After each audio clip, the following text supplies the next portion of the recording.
الحمد للہ رب العالمین الصلاۃ والسلام علی خاتم النبیین وعلی آلہ وصحبہ اجمعین اما بعد فاعوذ باللہ من الشیطان الرجیم بسم اللہ الرحمن الرحیم قال اللہ تعالی فی سورۃ البقرہ وَإِذَا تَوَلَّى سَعَى فِي الْأَرْضِ لِيُفْسِدَ فِيهَا وَيُهْلِكَ الْحَرْثَ وَالنَّسْلَ واللہ لا يحب الفساد۔ ترجمہ: اور جب پیٹ پھیر کر چلا جاتا ہے تو زمین میں دوڑتا پھرتا ہے تاکہ اس میں فتنہ انگیزی کرے اور کھیتی کو برباد اور انسانوں اور حیوانوں کی نسل کو نابود کر دے، اور خدا فتنہ انگیزی کو پسند نہیں کرتا۔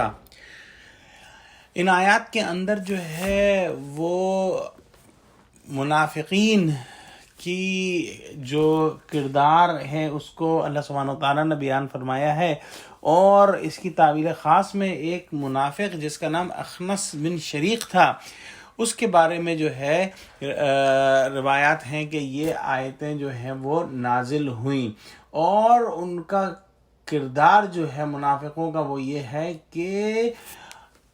ان کی باتیں بڑی اچھی معلوم ہوتی ہیں لیکن اندر سے وہ سخت جھگڑالو ہوتے ہیں، اور جب وہ بات کر کے واپس جاتے ہیں تو پھر اپنا اصلی رنگ دکھاتے ہیں، اور اس وقت جو ہے ان کی باتوں کی جو مٹھاس ہے اور جو ان کے جو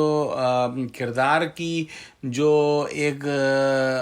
ظاہری چمک دمک ہے وہ ختم ہو جاتی ہے، اور ان کے اندرونی جو ایک فتنہ انگیزی ہے اور جو اندرونی جو سیاہ کاری ہے ان کے کردار کی وہ باہر واضح ہو جاتی ہے، اور اسی وجہ سے وہ جا کے لوگوں کو نقصان پہنچاتے ہیں، ان کی کھیتیوں کو برباد کرتے ہیں، ان کی جو ہے نسل کو نابود کرتے ہیں، اور ان کا یہ تمام کام جو ہے وہ فتنہ انگیزی پر مشتمل ہے، اور اللہ سبحانہ وتعالی جو ہے اس فتنہ انگیزی کو، اس فساد کو پسند نہیں فرماتا۔ اس کے بعد اگلی آیت میں اللہ سبحانہ وتعالی ارشاد فرماتا ہے وَإِذَا قِيلَ لَهُ اتَّقِ اللَّهَ أَخَذَتْهُ الْعِزَّةُ بِالْإِثْمِ فَحَسْبُهُ جَهَنَّمُ وَلَبِئْسَ الْمِهَادُ۔ ترجمہ: اور جب اس سے کہا جاتا ہے کہ خدا سے خوف کر تو غرور اس کو گناہ میں پھنسا دیتا ہے، سو ایسے کو جہنم سزاوار ہے اور وہ بہت برا ٹھکانہ ہے۔ تو ایسے جو منافق ہیں ان کے اندر غرور، خود پرستی، جھوٹی انا اور یہ تمام بیماریاں اس طرح کی جو ہیں وہ موجود ہوتی ہیں، اور اگر ان کو کوئی جو ہے شخص نصیحت کرے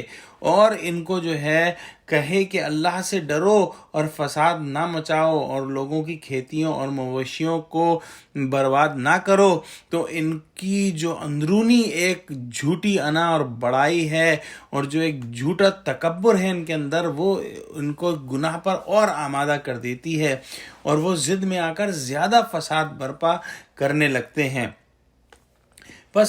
سمجھ لینا چاہیے کہ جس کو تقوی اور خدا کے خوف کی نصیحت کافی نہ ہوئی تو اس کے لیے ایک ہی چیز کافی ہے، اور وہ جہنم کی آگ ہے۔ ان کا ٹھکانہ جو ہے وہ جہنم ہے، اور جہنم کے ہی یہ حقدار ہیں۔ جب یہ اللہ کے تقوی کی نصیحت کے سننے کے بعد مزید برائیاں کریں، مزید فساد مچائیں، تو پھر جو ہے ان کو کوئی اور چیز کافی نہ ہوگی سوائے اس کے کہ یہ جہنم کے اندر ڈال دیے جائیں، اور یہ اس کے بدلے میں ہمیشہ کی ذلت اور جہنم کے عذاب کے اندر جو ہے مبتلا رہیں گے، اور یہ بہت ہی برا انجام اور بہت ہی برا ٹھکانہ ہے۔ اللہ سبحانہ وتعالیٰ سے دعا کرتے ہیں کہ اللہ ہم کو ہر قسم کے نفاق سے محفوظ رکھے، آمین۔ وآخر دعوانا الحمد للہ رب العالمین، والسلام علیکم ورحمۃ اللہ وبرکاتہ۔